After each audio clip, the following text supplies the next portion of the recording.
Real people, real opinions, real talk radio.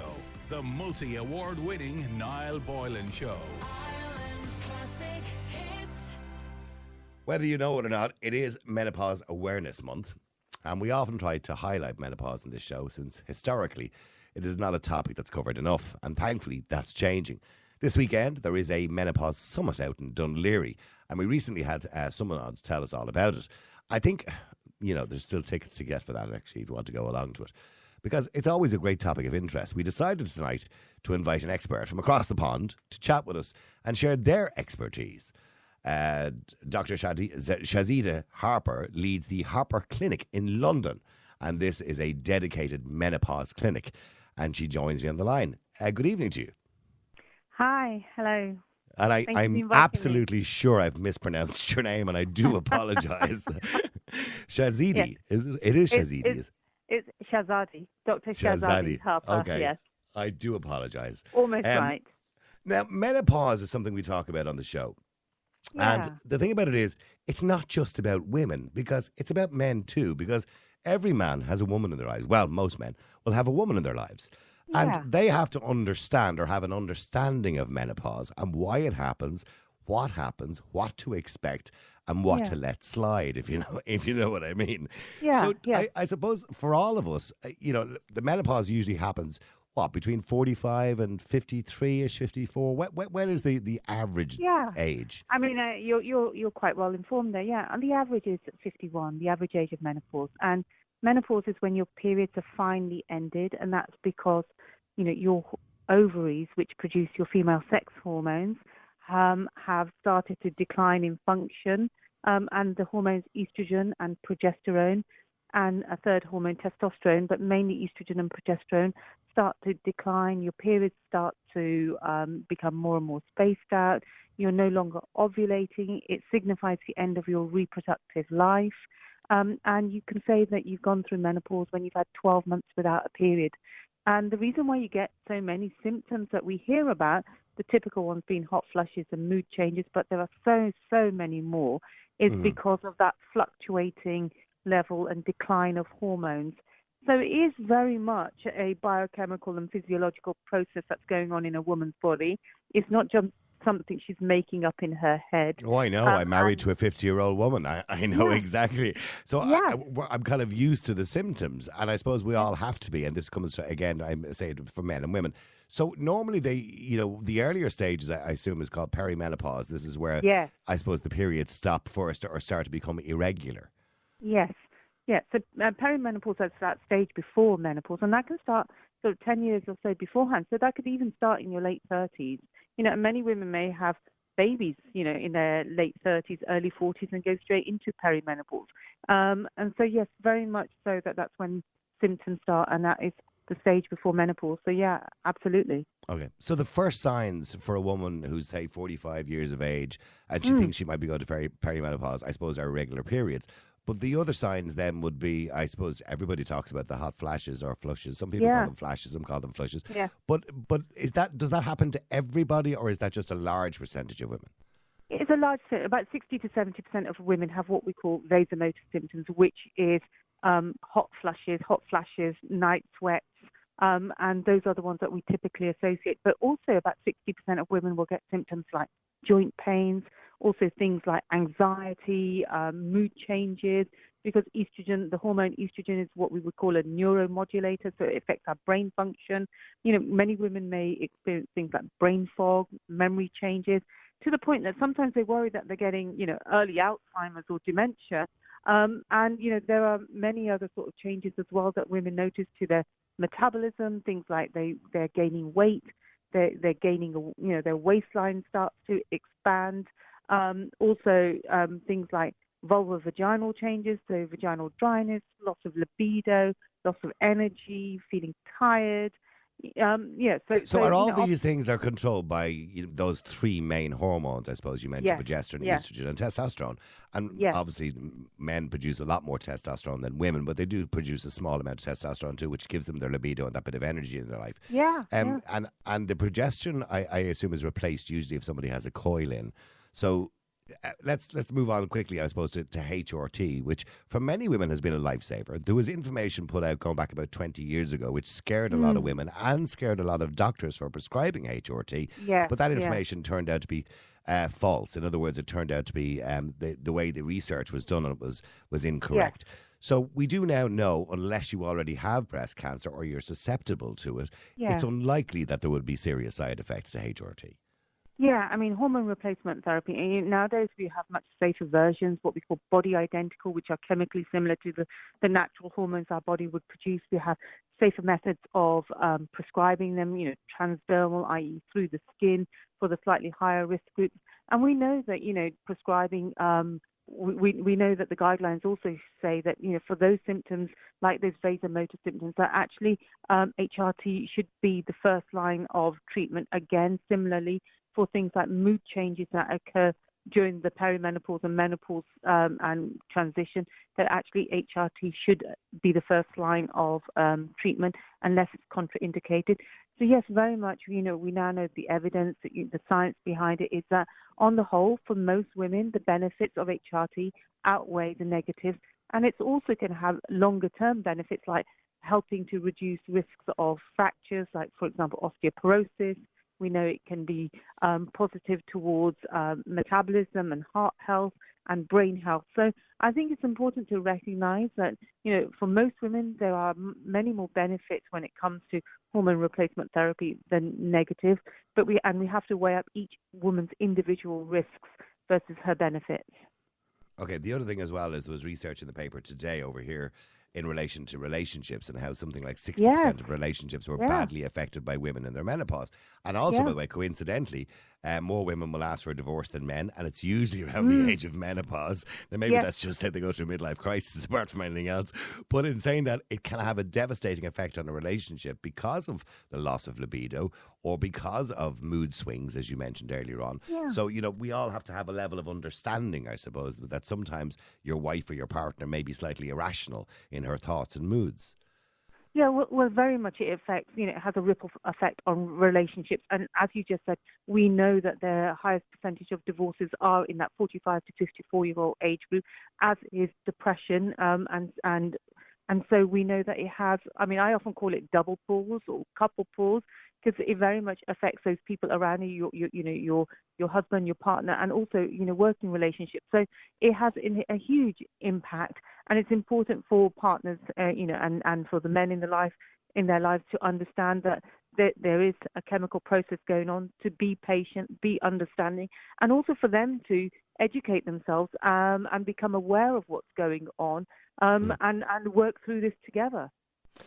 In relation to the HRT, now every woman is different, but there seems to be an issue. And I remember speaking to Dr. Caoimhe Hartley, who's an expert here in Ireland, going back some years ago. And she told me that many doctors are not really trained. Now, that's no reflection on them, to understand menopause or deal with menopause. And you would have a woman going to a doctor presenting with many symptoms except for maybe hot flushes and saying, I think I'm menopause. And the doctor saying, no, I think you might be just depressed, and putting him on something else. And maybe this is the kind of last resort to actually admit that somebody might be in the menopause. Should women go to a menopause specialist or a doctor who is a menopause specialist rather than just going to their regular GP? I think one of the things is always, I would say, go to your GP or your healthcare professional. There may be a practice nurse in your practice which may have a little bit more awareness. But I think one of the things is that, so I'm a menopause specialist, and what I love about it is I have more time to spend with each woman. To go through layer by layer her symptoms, the impact on her relationships, her work, her family, all of those aspects, to have a whole 360 approach. So sometimes I think it is more beneficial to go towards a menopause specialist because you'll have more time, somebody who does this day in, day out, who has that awareness and can give you a more tailored approach for your particular needs. But, not everybody can access, I suppose, a menopause specialist, and or they have to go private for it. And so maybe at least going to reach out to your doctor and maybe going for a second opinion in your practice if you feel that your doctor isn't giving you the right advice initially, don't give up. I mean, I often say to women, don't suffer in silence.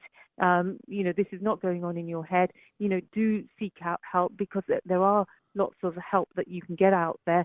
One of the things is also on things like social media. A lot of us are talking about menopause and perimenopause. There's a lot of awareness out there. I've written a book. It was called kind of The also, sorry Perimenopause for interrupting, Solution. but there was Yeah. kind of almost a stigma at one stage. It was like, for example, that nobody mentioned the Yeah. word period on the radio or on the Yeah. TV. And menopause was a kind of similar thing. It was kind of like the unspoken thing that woman goes through. Let's not talk Yeah. about that. It's a bit embarrassing. But now I find people are very open and talking about it and talking about, Yeah. well, I'm doing this and I'm trying out this and I'm doing Yes. how many squirts of that are you doing on your body a day, and is it working Look for at you? all au fait with all the gels and the creams and things like that. So yeah, I think the openness, changing that narrative, talking about it, communicating, women sharing their stories actually is a really good thing. And I even hear, I mean, I've had sometimes women come along because their husbands and partners have, found an article or read something and suggested, look, there is sort of light at the end of the tunnel, or you can seek help. So I think, it's very much becoming more mainstream, and this is what we want. We want it to be normalized. We want to have that conversation. And Yeah. also, we want women, to thrive. We want relationships to thrive. Sex lives shouldn't be over when you hit 50. There's a whole lot of living to do afterwards. So I think very much so that, we're by talking about it like yourself, and we're changing that narrative, and we're, breaking down that stigma and taboo. Okay, in relation to the HRT, now, I'm assuming if a woman already has the Mirena coil, she doesn't need the progesterone, although there has been suggestions that if your coil is a certain, depending on the age of your coil, that maybe you should have that looked at. So is there a case of ever needing to take progesterone with the estrogen if you're already on the coil? Yeah, so the Mirena coil is an intrauterine device which has a progestogen on it. And the main reason we give the progestogen as part of HRT is to prevent the womb lining from over-thickening. So estrogen is what we call the hero hormone. But one of the things it does, it causes the womb lining to thicken. And if we don't manage that, then it puts a woman at a higher risk of womb cancer. So that's why you need the progestogen. But natural progesterone does come with its own benefit. It has that calming effect. It helps with sleep. So sometimes some women may still need some progesterone, natural progesterone, alongside their estrogen gel or their patch or their tablet. So again, it goes back to each individual woman. But the primary reason that we give the progestogen initially is to prevent the womb lining from thickening. However, natural progesterone does have some of its own benefits, and sometimes I do prescribe that alongside a Mirena coil for some women. Okay, so in other words, don't always take it for granted that the coil is going to do the work. Yes. Maybe Yes. when you get your levels checked. I'm assuming Yes. you can get those levels checked. In Yes. relation to the estrogen, there's many different ways of getting that. You can get, as you mentioned, the gel or the patch, and I'm well There's used to spray, hearing all this, by the way, from my wife. spray, My there's wife, a tablet. yeah, she tells me she rubs it on her arm once a day and all Yes. this kind of stuff. So, which is the better method? Is it the tablet, but it's not recommended for long-term use because of liver damage, or is the gel better, or does the gel not work for some people, or which one is probably the best method of transmission? So ideally, I suppose that the lowest risk way would be to put it through the skin, whether that is a gel, a spray, or a patch, and also from the point of view of breast cancer risk, that's also the lowest. But not all tablets are the same. There's a body identical tablet that's out there now called Bijuve, which is body identical estrogen with progesterone. When you take estrogen through an oral route, there is a slightly higher risk of what we call blood clots, VTE risk, because it gets broken down and processed in the liver. But that doesn't mean to say it should be ruled out for every woman. It's better that a woman takes some form of HRT if she's got symptoms, and we balance the risks versus the benefits. And actually, it's a very, very, very slight increased risk in what we call blood clots compared to, if and when you ever took the contraceptive pill. And I if was you're just a going to fit, say that we healthy- focus very Yeah. much on the negatives Yeah. and the side effects. Yeah. When we think about it, everything, including paracetamol, has Yeah. a possible side effect. So you have to look at the pros outweighing the cons here.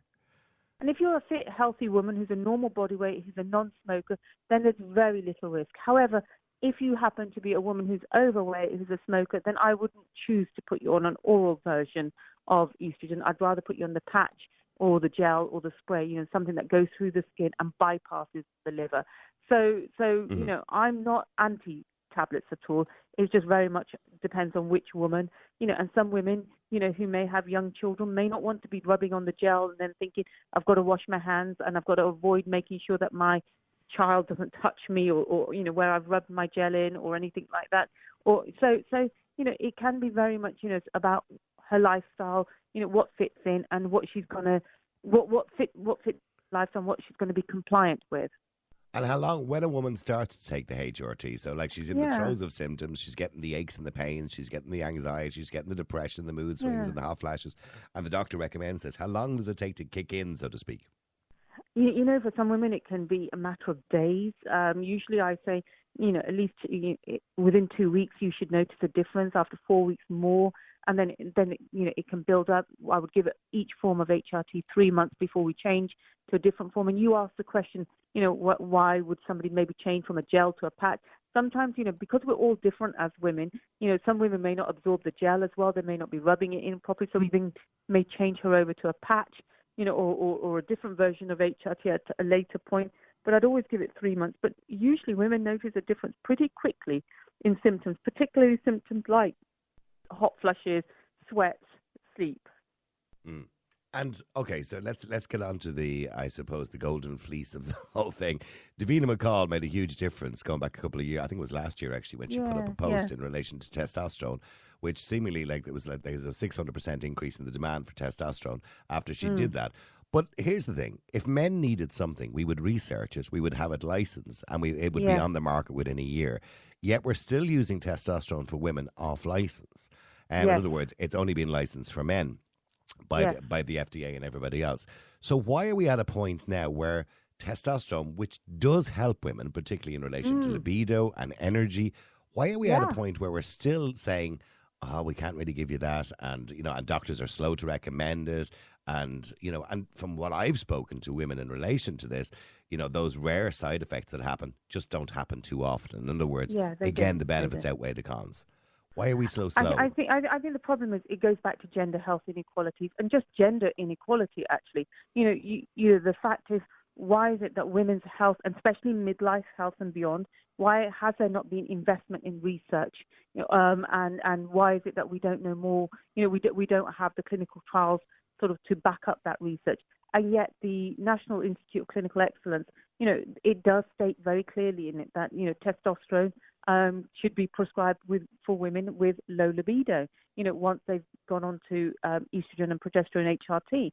So it is very, very unfortunate. And I think it goes back to gender bias, health inequality, that we don't have the research to back it. And hopefully moving forward in the future we will. And the reason I think that doctors are reluctant to prescribe it themselves is because it's off license. It means that when a doctor is prescribing something which is off license, they are taking on that responsibility for prescribing it. And unfortunately, we do live in litigious times. Doctors sometimes do practice defensively. So that is one of the reasons why, they don't want to take on board that risk because it's not licensed. Okay, so basically they're personally, well, not personally, obviously, but their business or their practice is taking that risk. Yeah. So if anything does go wrong. But I'm assuming once you inform a woman beforehand and just say, look, if you overuse it, if you take the wrong dose, if you start lashing it on yourself, there's a likelihood you could get some of these symptoms. But ideally, you're meant to have a blood test done before you go on to testosterone. That's what the guidelines are. And the reason is not to measure how low your levels is to ensure that you don't already have physiologically too high a level. So you can start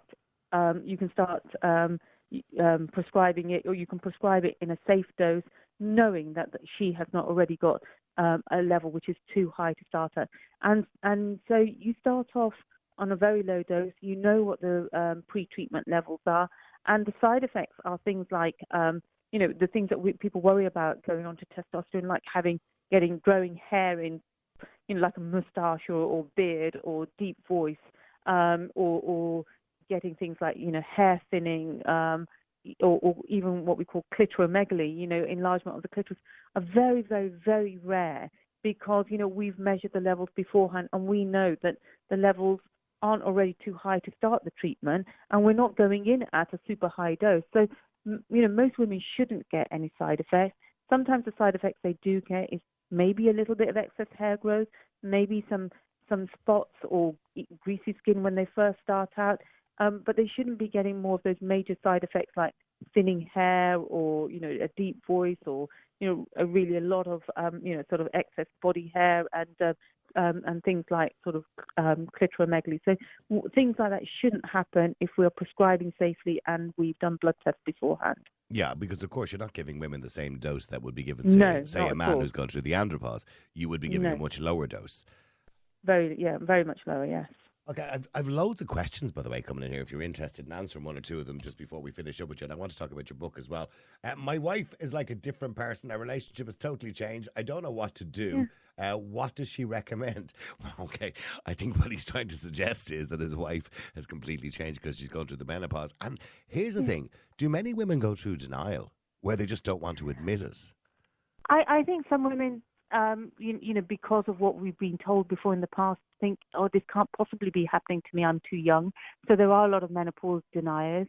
Or they, some of the symptoms have come on quite sort of insidiously and they haven't noticed those changes that other people around them may have noticed. I've had women say to me that, my children tell me I'm not fun anymore, and sometimes wouldn't realize I'd been miserable for 5 years. So I think sometimes these symptoms come on. Sometimes they put it down to life. Sometimes they think they're too young. So yes, it can be in denial, and it can be hard for partners, to say, look, I don't think, I think things have changed. But many women also come in and say to me things like, I just don't feel like me anymore. I've lost my identity. So it could be either or. But what he's just said, that his wife isn't like herself, maybe she recognizes it too, because many women say that to me. I just don't like myself anymore. Or they even say, look, if I was married to myself, I'd have divorced myself because I think I'm not a very nice person. Yeah, so I think for him, communication is the key here. Sit down, Yes. talk to your wife, and maybe discuss it's a possibility. Don't be afraid to say it. Yeah, particularly if she's at that age. Somebody else says, my mother started menopause very early, 38. I'm 36 and I don't have kids yet. Is there anything that she can recommend? Okay, so what I think she's essentially asking is, just because this maybe that's a myth, because your mother went into menopause early, you'll go into menopause early. And also the other myth is, if you start your periods very young, do you go into menopause very young?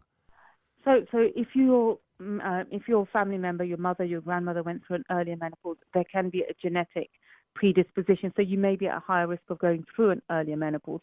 Also, funny enough, if you don't have any children, that can also make you go through a slightly earlier menopause as well. So these are things to be aware of. It is a bit of a myth that if you go through an earlier period, that you'll go through an earlier menopause.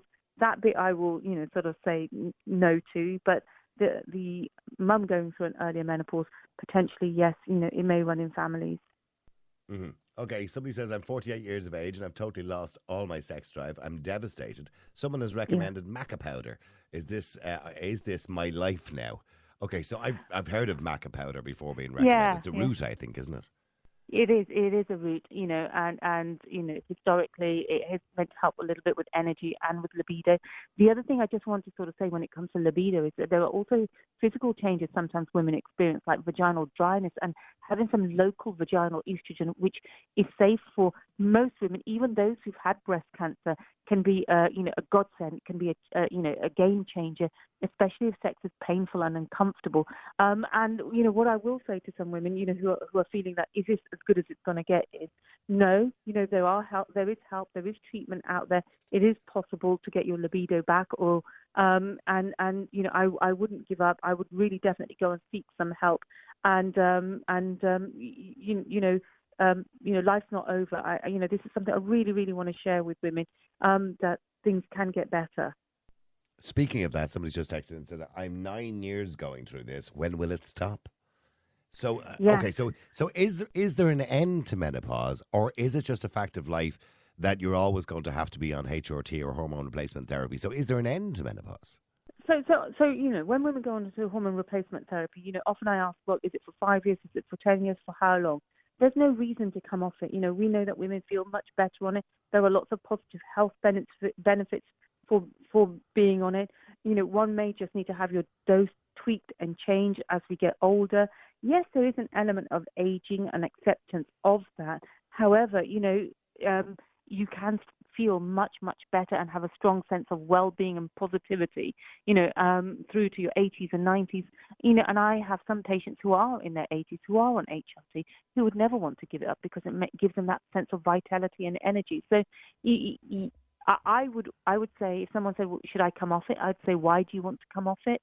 Unless there's a medical reason to come off it, then all I would do is tone down the dose, and say to her, look, there are lots more benefits to continuing on it on the longer term, and let's just monitor. Let's just keep you fit and healthy. Why come off it? Okay, so he says, Niall, hi, can you ask the doctor? I'm in my 60s. Is it too late to go on HRT? I'm still getting hot flushes and I'm always tired. Well, I suppose the hot flushes and the tiredness can be two different things. One could be testosterone, I suppose, and one could be estrogen. But, I mean, is it too late to go on the HRT at that stage? Or, no, it's not, I'm assuming. No. So I would say no. The guidelines are very much that, within 10 years of your menopause, under the age of 60. But, again, going back to individual cases, anybody over the age of 60 is just sitting down, weighing up the benefits versus the risk. As I said, as we get older, there are increasing risks just in general because of the aging process, and we have to weigh it up, with your general health and putting you on HRT. So I would never say never. I would just say it's all about sort of sitting down and individualizing and tailoring to you. Somebody says, can you ask, how does it work if you get a hysterectomy while you are menopause? Like, what's the outcome of hormonal, whatever that means? Okay, I think what the person means is, if you have a hysterectomy, I'm assuming that puts you into early menopause.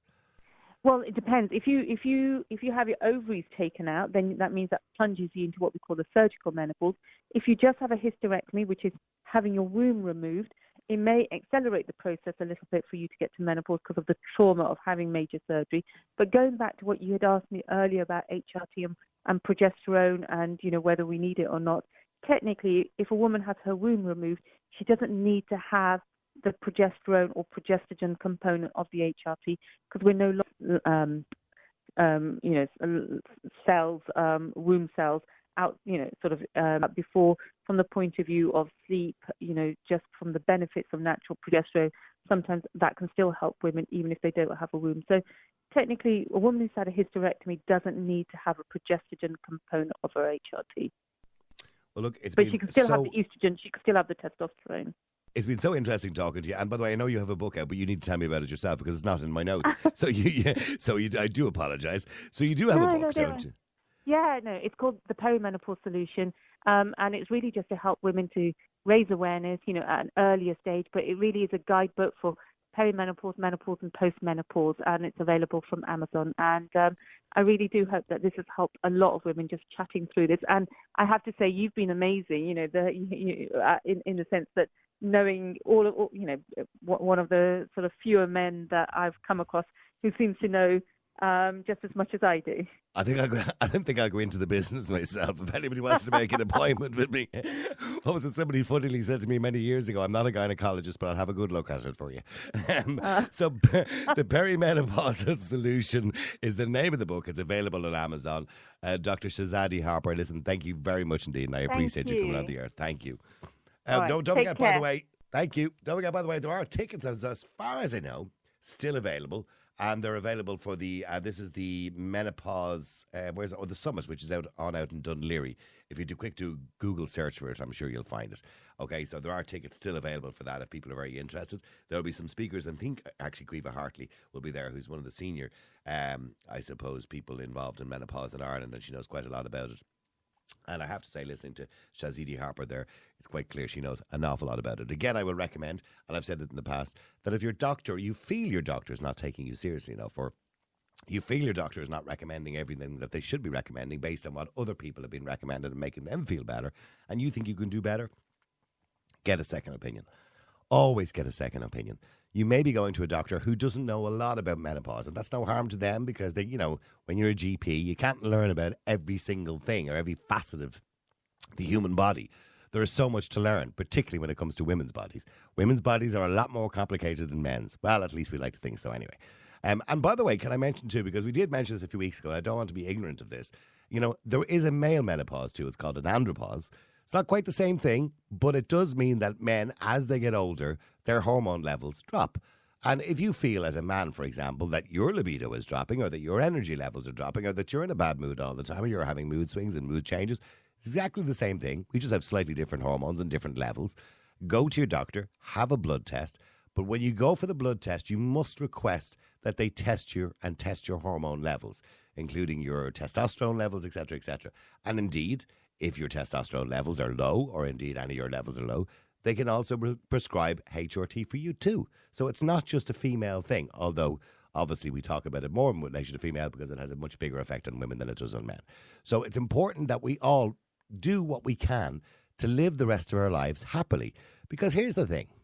If you're a man or a woman, particularly a woman going through menopause, and you're suffering badly, you've mood swings, you're tired all the time, your bones are aching, you're getting the odd hot flush every now and again, feeling really warm, you've lost all your libido, which is affecting your relationship and all those there is no need to suffer in silence. There's no reason to be a hero or a martyr for the cause. You don't have to do that. That's what they did 40 years ago. And that's why 40 years ago, when you looked at women at the age of 60, they were all crumpled up and they were all old and they'd had their babies and they were ready for the scrap heap. But there's no reason for that anymore. Science has come on so much. And I know so many people out there, particularly women, are worried about the research that was done many years ago in relation to HRT that it caused breast cancer. It doesn't. That's not that research. They've proved, they've debunked all of that research. There was like a 10-year period there where doctors and people were afraid to take HRT. But they've all been debunked now. They've done so much research. It's probably been researched more than anything else, all this medication. And they've debunked it. Unless you were, I suppose, one of those people who are predisposed to breast cancer, maybe your mother had it or it's in the family, well, then a doctor would be cautious about prescribing it because there's a very low, tiny low chance that it could accelerate it. And what they've found is in the research, it doesn't cause breast cancer. But what it does is if you're already predisposed to breast cancer, it can accelerate that process. So in other words, it doesn't cause breast cancer.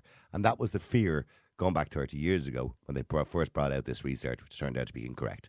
So what I'm saying is it's only if you're predisposed to it, and that's what you need to check with your doctor if you are predisposed to it, that the doctor may put you on a lower dose or recommend something different altogether. But please go to your doctor and don't suffer in silence. Now,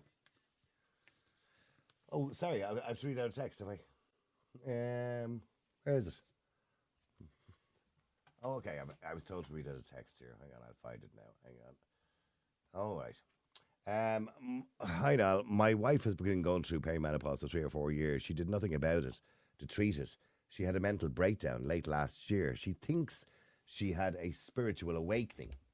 She fell out with all her family and friends and turned on me and said that she wants to separate so that she can be with her soulmate who she works with. She doesn't care who she's hurting, me or our children, her own parents, etc. Is there any hope of getting her back to normal someday, or should I just give her a divorce that she wants? You know, there's nothing you can do, unfortunately, and I hate to be the bearer of bad news. She's the one that has to make that decision. And, and apart from menopause, when a woman gets to that age, just like men, by the way, when we get to what they used to call the midlife crisis, people do change. And that can seem irrational sometimes. Somebody who loved you all of a sudden doesn't love you anymore. Somebody who would never have lied to you all of a sudden starts to lie to you. Somebody who had never had an affair or cheated on you will all of a sudden do those things because life has changed for them. And I would like to say to you that you could fix it, but you can't. Unfortunately, you can't fix anybody. They must want to fix themselves. So all I could do is, if you are still friends with that individual, is maybe recommend, that if they're not on HRT or that they talk to somebody, but do it in a friendly, compassionate way. I wouldn't do it in a way like I think you're mad, and you need to do something about it, but do it in a compassionate kind of way. But unfortunately, judging by your story, I think you're past that point. So I don't think there's any repairing it, and I hate to be the bearer of bad news. But then again, I could be wrong. That's all I'll say. But again, please don't suffer in silence, because it is something, and there's no need. And by the way, the HRT is not a cure for menopause. Somebody said, "No, will it take away all the symptoms?" I'm not a doctor, and I probably should have asked Shahzadi Harper that one. But in saying that, no is probably the answer. But it does reduce the possibility of all those symptoms getting worse, because they can get worse. And it can reverse some of the symptoms, i.e. the aches, the pains, the tiredness. Some of those can go away. And, you know, there's a couple of texts there from people saying, I took HRT and it didn't work for me. It may not work for everybody. And if it doesn't work for you, go back to your doctor, and they may want to change the dosage. They may want to up the dosage, maybe give you 2 rubs of the gel instead of 1 rubs of the gel or whatever. They may want to up the dose. You might be absorbing it differently to other people. So, and again, they do that, as Shahzadi pointed out, by taking a blood test, maybe, you know, 3 months in or whatever it is, to check those markers again to make sure that you're on the right levels to make you feel good. But it's really important that we all feel good, because we only have one life. Enjoy it, and don't be suffering with something you don't have to be suffering. Real people, real opinions, Real Talk Radio. The multi-award winning Niall Boylan Show.